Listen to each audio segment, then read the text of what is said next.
It's wonderful to worship the Lord regardless of our ages. And of course, looking back, I was tempted before na parang magkaroon ng regret na sana nung bata pa ako, naranasan ko na yung mag-worship sa Panginoon ng maayos. Kasi noon, worshipan lang. Pero I realized that there is a lesson. God allowed me to have a lesson kung bakit I did not experience worshiping the Lord nung ako ay kasing edad ng karamihan na nandito sa inyo. Merong purpose pa rin sa Lord why He allowed it. Although the reason why I was not able to worship the Lord as early as I should is because of other circumstances. So wala na lang sisihan. Ang importante, kahit na ganito ang age ko ngayon, of course, hindi naman kakahapon lang ako nag-decide mag-worship kay Lord. Sometime ago naman na. Ang sinasabi ko lang is, I hope that I could have started like your age. But thanks be to God na we are worshiping together the Lord God Almighty. And that brings me to where we are right now. Sino dito yung mga bumoto? Pakitaas ng kamay. Okay. Yung hindi nakaboto dahil hindi kayo makauwi, sige, pakibaba na ng kamay. O hindi kayo registered. Alright, so we will not bash you, but we would like to encourage that as soon as you can, we encourage you to exercise your right as a Filipino citizen, yung right to suffrage. Amen ba? Amen? Amen. So, praise God that, Dominic, can you please show the statistics? According to stats, 34.15% of the voting age comes from the millennials. Yung mga millennials, yung mga young couples ngayon, mga young professionals dito ngayon, 25.94 from those who were born from 1981 to 1996, and 28.79% are from the Gen Z. Okay, yun, ano? Kayo ba yun? Those who were born from 1997 to 2007. Kayo yun? Wala naman ditong pinanganak after 2007, ano? Yun, yung mga apo na namin yun. So a total of 63 point something percent are voters who come from your particular age sectors. Ibig sabihin, sa buong Pilipinas, yung mga millennials saka yung mga Gen Z, kayo yung pinaka-influential dapat. Tama ba yun? Tama ba? So, ang tanong ko ngayon, naramdaman niyo ba yun when you voted? Are you satisfied with the result of your exercise? Are you? Sige, medyo. Medyo. Yung iba, okay? May okay ba? Okay ba? Okay ba? Satisfied ka ba sa boto mo? Alright, that's good. Di ko na tanongin kung saan ka bumoto. Magkaroon tayo ng idea, no? Basta what is important is, in your exercise of your right to vote, ngayon, you feel satisfied. I'm sure many of you would have preferred that some candidates would have come out. Di ba? Di ba? So that brings us now to this opportunity to continue influencing our nation. That's why our message for today is praying for our leaders. The goal here this morning, young people and Life Journey family, on-site and online, is for us to be able to understand how crucial it is to pray for national and local leadership. And for us to be encouraged to continue to faithfully pray for our leaders, for our nation. That's why here at Life Journey, immediately after worshiping the Lord, we are lifting up our nation and the leaders, because we believe that we have an opportunity to have a good impact for our community.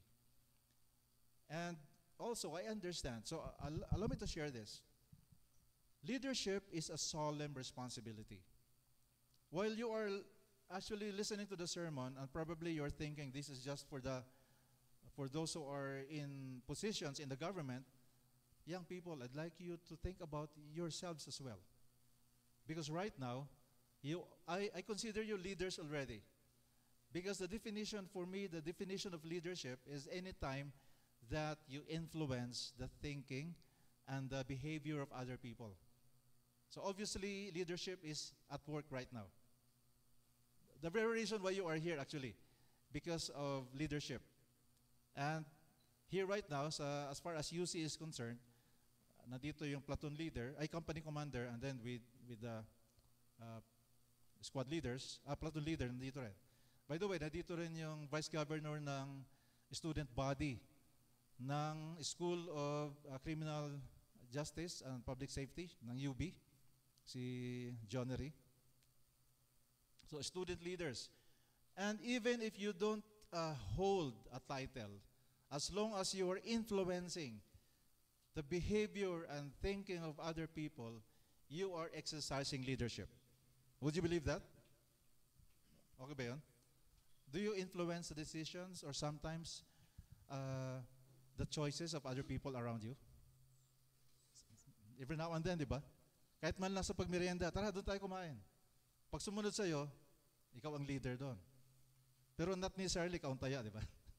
Pero usually, pag nagyaya, ikaw ang taya. Tama ba yun?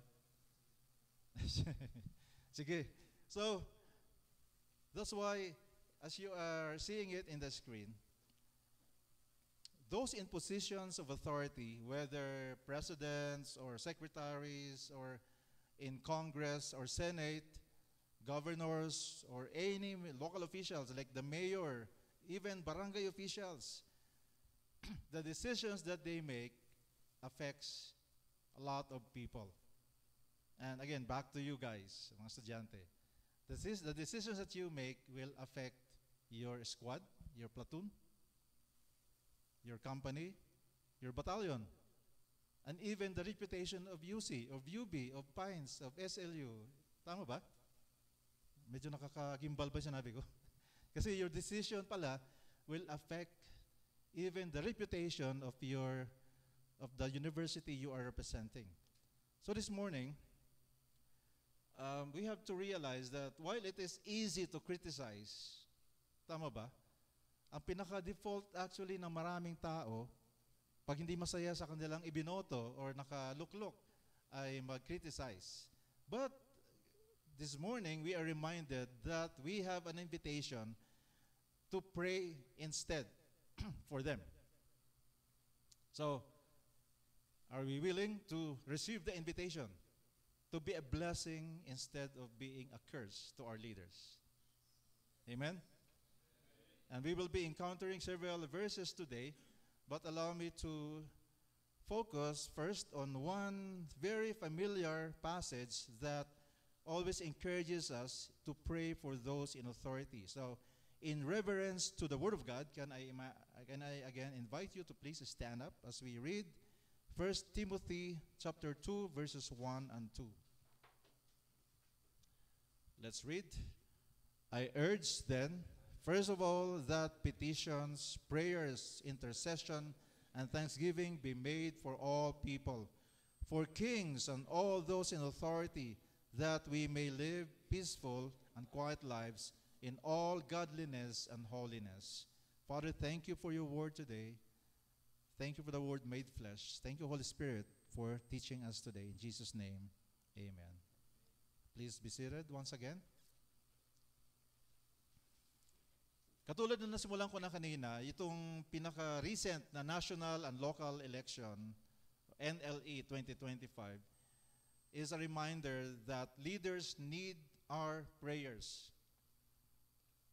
Whether we voted for them or not, whether we agree with them or not, whether they are not functioning well or not, or functioning well or not functioning well, whether some of them are unjust or just, still the privilege is for us to pray for them. And the message this morning will explore first, why prayer for leaders is essential. And second, how we should pray. And then what happens when we choose to pray for those in authority. So let's go ahead and take a look at why. Why? Because it is a command. It is a command from the Bible to pray for leaders. So take note of that. You have in your handout, it is there as well. And by the way, for those who are here for the first time, welcome. And the handouts, we have designed it especially so that you can bring it along. And then probably you can use it along the way. We have one of our leaders here at Life Journey. He works for the government. And every now and then, he would use our topics here, especially itong leadership, in his place of assignment. So you can use that. Later on, actually, mayroon tayong extra para sa yung last week. We will give it to you. So, why? It is because God commanded us to pray for leaders. So if you believe in God, if you have chosen to follow God through Jesus Christ, then one command is for you to pray for those in authority, for leaders. Later on, we'll talk, ay nabasa natin actually in 1 Timothy chapter 2, kanina 1 and 2. So it is an urgent, ay na ito, sige, pinakita. Thank you uli, Dominic.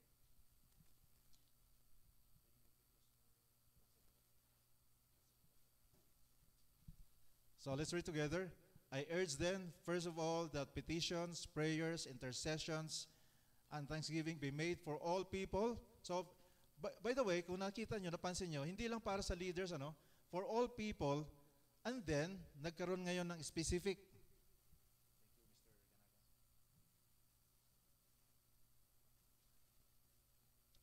After it is stated that we should pray for all. So, ibig sabihin, we should pray for each other. And specifically, we have to pray for those in authority. All right? So, Apostle Paul, as you can see in your handout and later in the screen, gives us an urgent instruction. Urgent. Can you say the word urgent? So, what comes to your mind when you hear the word urgent? Is it an option na gawin later na lang? Or is it dapat now na?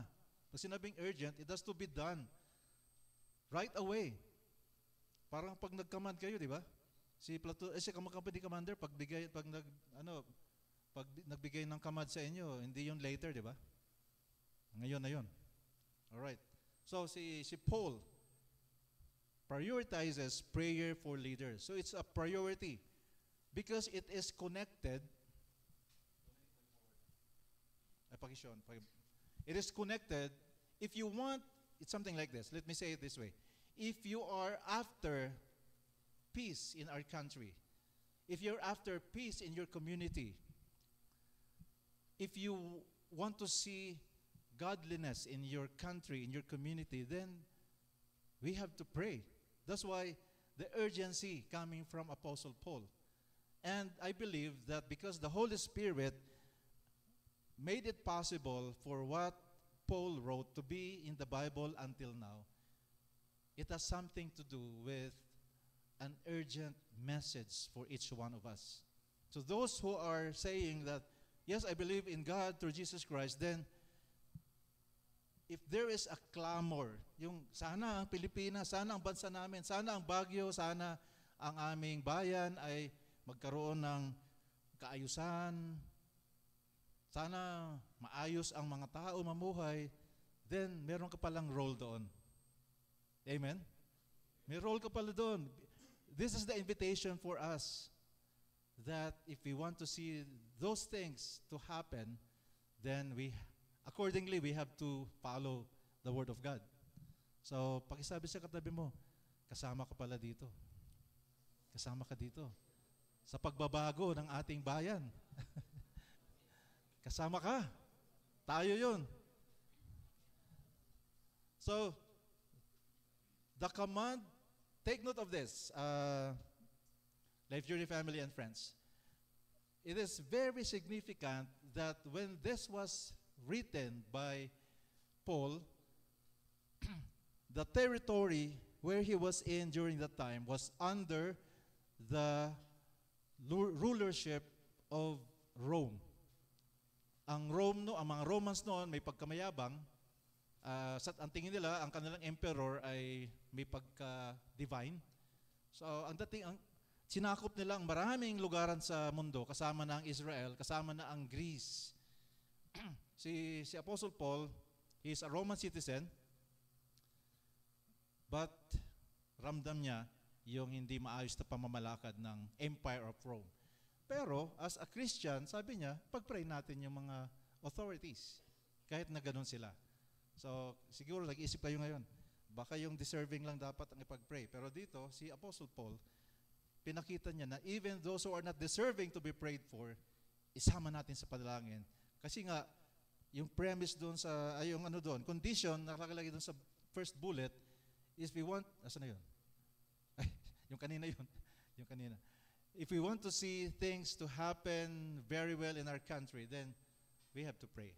All right. So, that brings us to the next. Why we pray? Because there is an instruction from the Bible. It was discovered again by Apostle Paul that we have to submit to those in authority. So God establishes leadership for order and governance. Bakit kailangan may leader? Actually, this is the fourth part of this series on leadership. In the previous messages, we established already that leadership is necessary so that there will be order. Kanina kausap ko yung mga dito sa harap because in the past, nung I was still studying in school, I'm thankful na naranasan ko yung ROTC saka yung CAT, yung Citizen Army Training nung high school. Meron kaming ganun nung araw. At nasubukan ko mag-command ng platoon na mag-parade, ay magmarcha. At I'm thankful na natutunan ko magbigay ng mga commands na precise sa maneuver nila kasi kung hindi, malalaglag sila sa kanal ng aming school o kaya babangga doon sa mga pader ng building. Kasi kung walang nagkakamand, walang team leader, magkakagulo. Imagine kung ang isang platoon, oh sige magmarcha ka. Ano kayo mangyayari, Mr. Oy? Walang mangyayari, ano? Kanya-kanyang direksyon, no? Kasi walang nagbibigay ng order, ng kaayusan, eh. So that's why also, even in any kind of organization, in the government organization, leadership is important so that there will be order and governance. Meron kaayusan. And leaders are accountable to God. In the same manner that we who are followers are accountable to God as well, even as we are accountable to those in authority. All right? Mamaya ipapag-greet ko pala dito. Meron dito tayong kasama na nasa active duty sa PNP. I will call her later and greet you, mga forensic at criminology students. So, we have to submit to authority. So, let's read together. Just remain seated. Let's read Romans 13. So, let's begin. Everyone must submit to governing authorities, for all authority comes from God, and those in positions of authority have been placed there by God, so that anyone who rebels against authority is rebelling against God, what God has instituted, and they will be punished. For the authorities do not strike fear in people. All right? Sige, yon. For the authorities do not strike fear in people who are doing right, but in those who are doing wrong. Would you like to live without fear of the authorities? Do what is right, and they will honor you.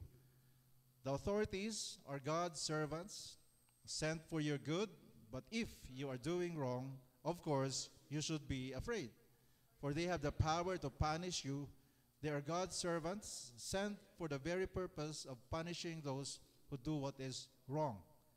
So, you must submit to them, not only to avoid punishment, but also to keep a circle. Pay your taxes too, for the same reasons. For government workers need to be paid. They are serving in what they do. Give to everyone what you owe them. Pay your taxes and government fees to those who collect them, and give respect and honor to those who are in authority. So there. If this is your first time to encounter Romans 13, then it's there. It's stated, nakalatag na. Kaya nga yung mga ating mga estudyante na nasa forensic at criminology courses, ultimately, ang mandate pala ninyo to be involved and um, lay, laying down or implementing the law of the land comes from God Himself. So I would like you to consider that. Now, it will not be coming. Your appointment ultimately does not come from the AFP or PNP, BFP, BJMP, or some of you would like to enter PDEA or NBI. Hindi pala galing doon yung appointment nyo ultimately. Galing pala kay God. Amen? I'd like you to realize it, that if God has called you into that position, then God is the one who has originally placed you. And of course, yung mga kasama natin, mga civilians, working in the government or retired na, is still the mandate why you are in leadership is because God has allowed you to be there. Amen? Amen ba? So kasama na doon mga student leaders, those who are leaders in the respective companies, yung mga nag-work sa private, and also in the community.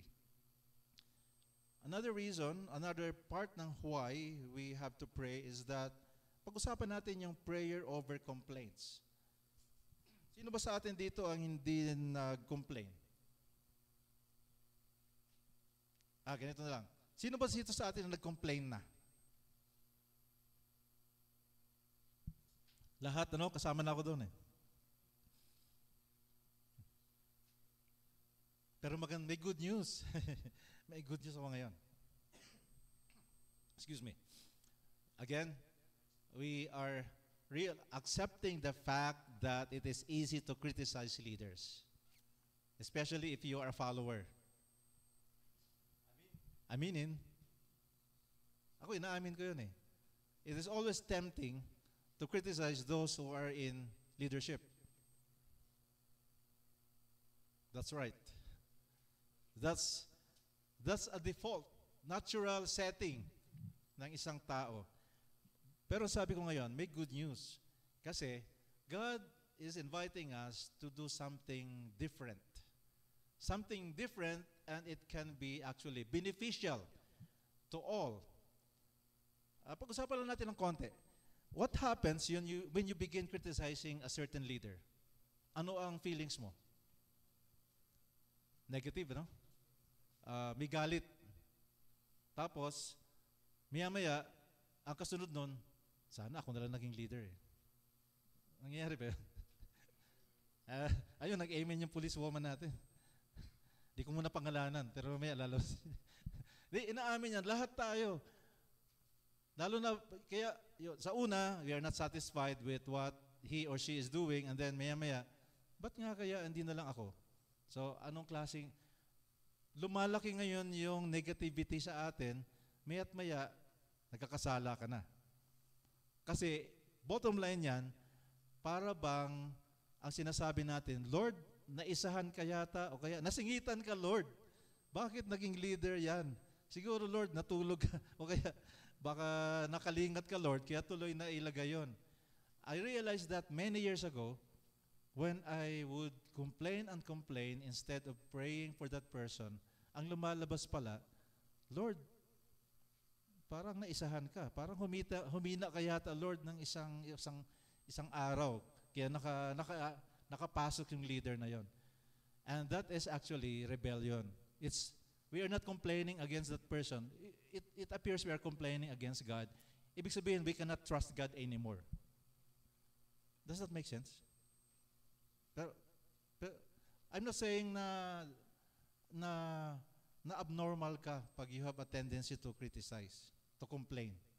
It's very normal for us. But if you believe in God, then we are actually being invited to do something positive. That's why in the second bullet in the screen and even your handout, it says there, instead of being frustrated, would you convert your energy instead into intercession? Asa na yun? Ayun. Ibig sabihin, you start praying for that person. We'll talk more about that later on. So instead of consuming energy, being frustrated against that person in leadership, the invitation for us is to use that energy for something useful. Amen? Okay ba yun? At the same time, makakahinga ka pa kasi hindi ka ngayon may stress. So, let's continue. So, now, practical advice. So, practical advice. Set aside. Would you like to set aside weekly, kahit once a week lang, to pray for those in authority? Lahat na, local, national. Si Trump, pag-pray mo pa rin. Sama mo si President Trump. Kahit na di ka taga-US, sama mo kung sino yung nalalaman mo dapat ipag-pray. Yung if you're being led to pray for ASEAN leaders, then you pray for them. All right, so now, let's go to the second thing, that why we have to talk about it. So why is it that we have to pray for leaders? Because it matters. Kaya nga yung invitation na galing sa Panginoon na pinapasa ko sa ating lahat ngayon, pag-usapan natin ngayon, ito pala ang bakit importante ang prayer? Kasi ito yon. First, it's because God directs the hearts of leaders. Alam nyo ba na kahit na yung leader natin ay hindi nananampalataya sa Panginoon, pag pinagpipray siya, ay pwede pala na magabayan sa ng Panginoon. Proverbs 21 verse 1 says, "The king's heart is like a stream of water directed by the Lord." If you grew up in near a body of water, like streams, I grew up in a place like that. Sometimes pinaglaruan ko yung sa bukid noon. Dinadivert ko yung daloy ng tubig. Nakakatuwa, nasusundan nila. Pag inano ko yung lupa, doon na pupunta yung tubig. So, anyway, if we imagine something like that, when we are praying for leaders, then God can direct the way they think. Their hearts can be directed by God towards justice, towards orderliness.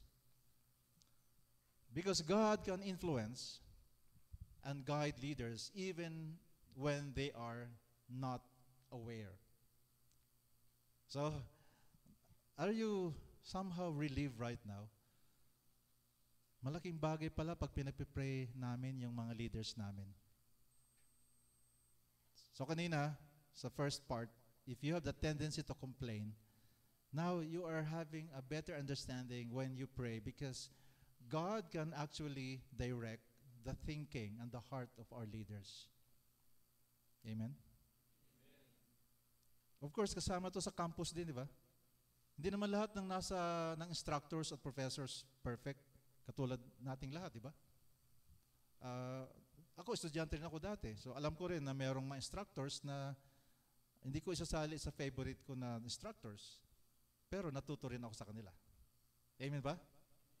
Amen. So, why not pray for them?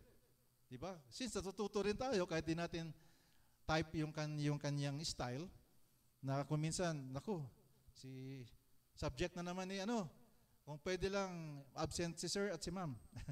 Pero looking back, marami akong natutunan sa mga sir at ma'am na ganon. So ngayon, may advantage kayo.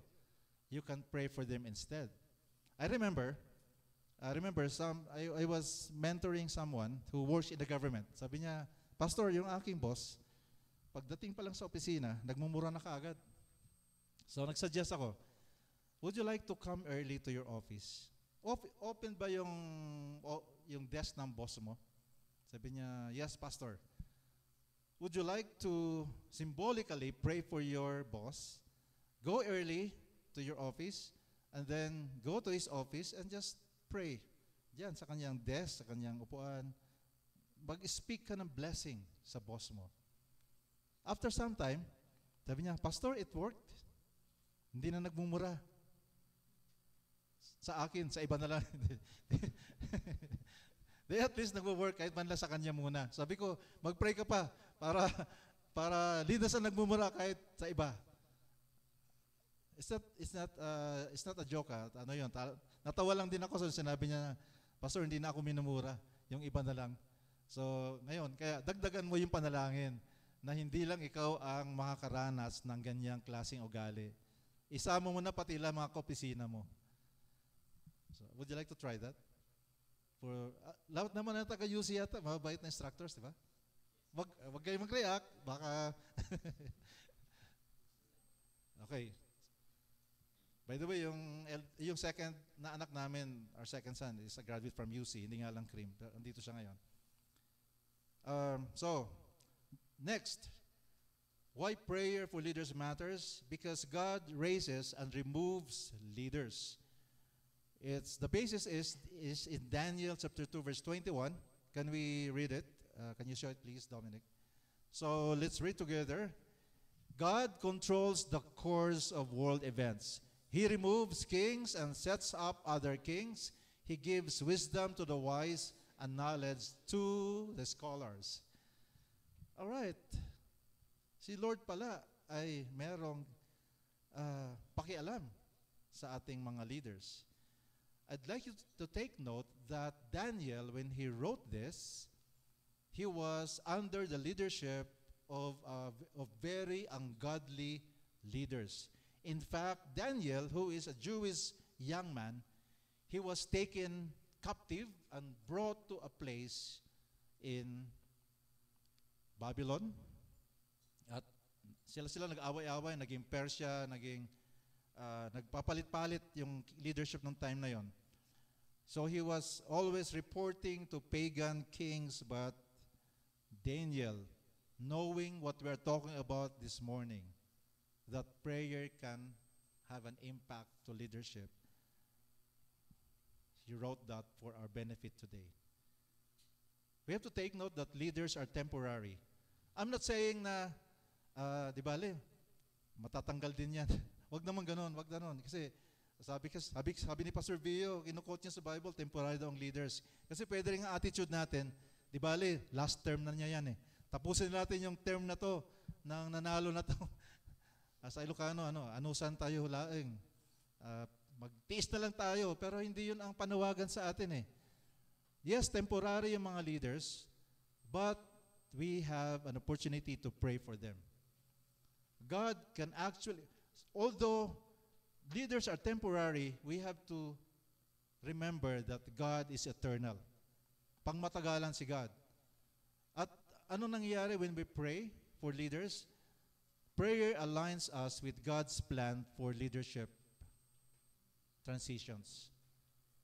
So, wag nating, sinabi ko kanina, wag nating naman hayaan na, di bale, matatapos din ang term yan eh. Let's pray for them. So that God can provide a wonderful transition between leaders. And number 3, why prayer for leaders matters, it's about our desire to have peace for our nation. In Jeremiah 29 verse 7, part of it, let us read. Seek the peace and prosperity of the city.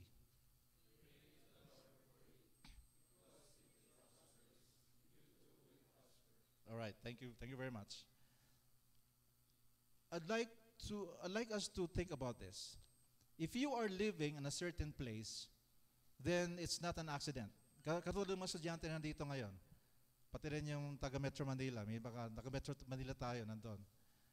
If you are here in Baguio and you believe in the Lord Jesus Christ, then the invitation for you is to pray for the city that has provided you haven. Amen ba? Yung mga outside, pati rin dito, yung mga taga Nueva Ecija, Pangasinan, Tarlac. Some of you are not from Baguio, but you come from other Cordilleran provinces, then Baguio is your place now. So would you pray for Baguio? Even as you continue praying for your hometown or home city. Amen? Because you want the peace and prosperity. If you excited ka ba na pag-uwi mo sa probinsya mo o sa city mo, mas maganda kaysa nung umalis ka doon? Hindi dahil sa nawala ka. Baka sabihin, kaya gumanda dahil wala ka na eh. Hindi yun. As you pray for your city, pag uwi mo, uy, ang ganda na ng aming lugar. Pag alis ko, ganito dito. Tapos ngayon, mas masaya na yung samahan ng mga tao. Tapos nagkakaroon na ng improvement sa aming facilities, sa aming lugar. So, the invitation continues. because our prayers can lead to national blessing and stability. Would you like to have a stable Philippines? Amen? So that's why we have to pray for our leaders. It's not because we put our trust in our leaders. When we pray for our leaders, we are placing our trust upon God, who removes and raises up leaders. Yes, binoto kasi namin yan, pastor eh. Pero natutulog ba ang Diyos? Sometimes God would allow us or allow our certain country to, kahit na di gusto ng marami, na siya pa rin ang nananalo. May purpose pa rin yan. That's why the question is, Lord, anong tinuturo mo sa amin na yun ang nanalo na ayaw namin? So, that's why the practical advice at this point is, let us pray for leaders' wisdom. Let us pray for guidance upon the Lord. Let us pray for their protection. And then we ask God to surround them with godly advisors. Ganoon din sa inyo, mga estudyante. I would like to pray that in your leadership, in your school, that you will be surrounded by godly people who will give you good advice. Pati rin kung saan kayo nagbo-board sa dormitories ninyo, I pray that in your respective dormitories, God will allow you to have wonderful tropa. Mga tropa na maganda yung advice. Mga tropa na may kaayusan. At maka-Diyos, siyempre. And let's pray. Basahin natin yung last bullet. Pray for integrity in leadership and the courage to stand for righteousness. Now let's go to how. So how? Okay, so sige pastor. Magpe-pray na kami. So how do we pray? We have two passages here from 2 Chronicles 7:14 and Matthew chapter 5 verse 44. First thing that we can do is let us pray for national repentance. National repentance. Let's read first yung 2 Chronicles 7:14. 1, 2, 3, go. If my people who are called by my name will humble themselves and pray and turn from their wicked ways, then I will hear from heaven and I will forgive them and heal their land. So have you noticed the things that we have to, the decisions we have to make? Una, are you called by God's name? It means having a relationship with God through Jesus Christ. If you have a relationship with God through Jesus Christ, then you are called by His name. Can we go back to the passage? You are called by God's name. So that means a relationship. Make sure that you have a relationship with God through Jesus Christ. And then ano yung isang attitude natin? We should be humble. Even if you did not sell your vote, but some Filipino people sold their votes. When we pray for national repentance, Lord, forgive us for selling our votes. So that's humility. And we pray for our... We humble ourselves. Lord God, patawarin na po kami sa aming pagkakasala. Pinenta namin yung aming mga boto. And then, ang decision natin is to pray. Instead na mainis tayo dun sa mga tao na hindi gumawa ng mabuti o kaya nagagalit tayo sa mga kandidato na wala namang plataforma na tumakbo. Tapos naiinis ka na alam mo mas qualified ka pa sana. So instead na mainis, Lord, patawarin mo kami sa mga taong nag-a-assume. Forgive us, Lord, sa mga assuming na tao. Tapos, Lord, mas pinipili namin na kayo po ang aming puntahan. Instead na siraan namin ang aming kababayan, we are choosing, Lord, to spend time in your presence. Ito yun, seek my face. At ano ang resulta when we do that? And God, meron pa isa. Forgive us, Lord, and now as Filipinos, Lord God, we will now do the right thing. We will not sell our votes anymore. We will not be running for positions if we are not qualified. And then the result is God will listen to your prayer, or listening to your prayer, and He will forgive our land. And healing will be made. So if you want your country na magkaisa tayo. Kasi ngayon, obviously, you're aware naman sa nangyari. Maraming mga factions ngayon sa Pilipinas. Maraming kanya-kanyang, at least may 3 grupo ngayon, political divisions nangyayari sa Pilipinas. May red, may green, may ano pa ba? May yellow, pink. So, piliin natin ang color ng Panginoon Diyos. Amen? So yon, national repentance. So right now, sige, mag-pray na tayo ngayon. Sige, remain seated. Lord God, we ask for your forgiveness, especially yung nakaraang halalan. Patawarin mo kami, Panginoon Diyos. As Filipinos, Lord, we humble ourselves.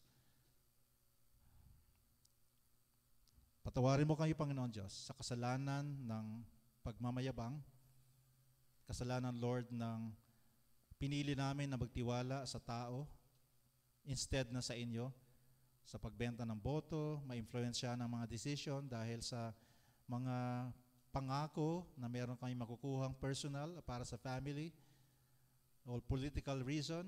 Patawarin mo kami, Panginoon Diyos, bilang mga Pilipino, Panginoon. At Panginoon, ang aming decision, Panginoon, ay humarap sa inyo, lumapit sa inyo, at imbitahin ka, Panginoon, sa aming buhay, personally, at sa pamilya, at sa community, Panginoon. Kaya naman, Panginoon, sa aming panalangin ngayon, we are expecting your promise that you are listening to our prayer even right now. And as we turn from our wicked ways, you are forgiving us today at this very moment. And thank you, God, that you will be the one to heal the Filipino nation, that we will not be defined anymore by the political affiliation we have chosen, but we will be defined according to our faith in you, trusting you, with you as our leader, O God. Thank you in Jesus' name. Amen. So that's application kaagad ng ating, yan na yung how. So second is we pray for righteousness and justice. We pray, let's continue praying for leaders that they should uphold truth and justice, not personal gain. Tama-tama. Imagine if 63-point-something Filipinos will be doing this. Imagine ang mangyayari sa Pilipinas. So, again, yung mga nandito na mga millennials at mga Gen Z, if you do this, you pray for our leaders, can you imagine what could probably happen to our nation? Instead na magsiraan sa FB, sa Instagram, sa Twitter. Amen ba? Can you see it? Magbabago yung spiritual climate. You know, let me share this before I go on. What happens in the physical realm, it begins in the spiritual realm. So if we are praying for justice, we are praying for our leaders, then it will be translated into reality. All right, so amen. So, let's pray for our leaders that they would defend the weak and the vulnerable. And lastly, let us pray even for difficult leaders. In Matthew chapter 5 verse 44. Nandiyan ba sa screen? Matthew 5:44, wala, no? So basahin, homework yan, basahin nyo na lang. Actually, maganda yung challenge ni Jesus dito. Ang prayer dito is, actually, nakalagay yan sa we pray for even those who oppose us. We pray for those who are, ang sabi sa Bible, we pray for our enemies. Ayan pala. But I say, love your enemies. Pray for those who persecute you. So ibig sabihin, we pray even for leaders who are difficult. Amen? O yung mga dyan, pag-pray nyo mga platoon leaders nyo, squad leaders. Okay naman. Okay ka, sir, no? Okay ba yung natin? Ating company commander? But okay o hindi, pag-pray natin ng mga leaders natin. Amen? Para tuloy-tuloy na okay. So, may example dito, si Daniel, nabanggit ko na kanina, he served different kinds of kings who are malupit, and Masama, but he prayed because what happens when we pray for our leaders? Sige, paki-forward. When we pray, prayer can soften hearts and change even ungodly rulers. Amen. All right. So that brings us to the last practical advice. So let's read together. When a leader makes a decision you disagree with, pray instead of reacting emotionally, and join a prayer group in your church, specifically for leadership intercession, and pray for them by name. So write it down pag pray mo instead of going to your wall. So that brings us to this conclusion. Let's read together. As Christians, we are called to be people of prayer, not panic. All right? Does that make sense? Mas okay ba yun?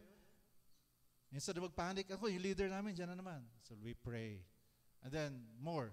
As Christians, leadership affects our lives, our families, and our future, which is why praying for leaders is a responsibility, not an option.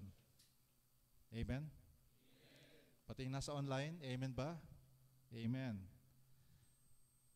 So our takeaways this morning is, first, the Bible commands us to pray for all leaders. All. Can you say it, please? All. All leaders. Even those we may not like. Because prayer can shape the decisions of leaders. It can influence nations and bring peace. So instead of complaining, we should intercede. What is the meaning of intercede? We stand in the gap, or we do it in their behalf. So we pray in their behalf for wisdom, justice, and godly leadership. So finally, Life Journey family and friends, with the recent national and local election, I would like to invite you, come and let us renew our commitment to pray for our leaders. For wisdom, for integrity, and the fear of the Lord. And let it be that our prayers would lead to national revival and godly governance. Now, why is it that I'm so bold in this invitation? Is because of this passage. One of the passages in the Bible is this. Can we read together? Keep on asking, and you will receive what you ask for. Keep on seeking, and you will find, and the door will be opened to you. Amen? Amen. Let's stand, please. If you have noticed, the prayer is, Jesus is the one who said this in Matthew 7, verse 7. Can we focus on that passage? He said this. And I believe so much that everything we have talked about here this morning can only be possible if we have this relationship with Jesus Christ. Because prayer is a relationship. Prayer is communication, a two-way communication. It's not us reading a list of things, parang order kay Lord. Lord, ito yung mga request ko, tapos tayo lang nagsabi sa Kanya. Ang prayer actually is spending time with the Lord and listening as well to Him. And one sure way of listening to God is through the Bible. Through the Word of God. And the good thing is, the Word of God is available not just in this form. The Bible is now available in even electronic, digital form. Audio, or even on the screen. And most of all, it begins with a relationship with Jesus Christ. Because you will not be able to listen and understand God if you don't have a relationship with Him. So this morning, before we go on, I would like to invite those who have not yet made the decision to welcome Jesus Christ into your lives to do it now. Probably this is the day of your salvation, meaning that finally you will have God as your Savior and experience His forgiveness. We are people who do commit sin. I don't have to ask you kung sino dito ang walang kasalanan. I believe when I would ask the question, sino dito ang may kasalanan? Lahat tayo would probably say, yes, I have sinned. So, ibig sabihin, lahat tayo kailangan maligtas sa ating kasalanan and to have a relationship with God. So, if there are some of you here on-site and online who have not yet received Jesus Christ as Lord and Savior, this can be the day. And you can repeat after me with this prayer. Heavenly Father, thank you for the opportunity to pray for our leaders. But let me begin right by having a relationship with you. I acknowledge my need for forgiveness because I do commit sin. Would you forgive me, God? And this morning, I welcome you, Jesus, into my life. You are my Lord.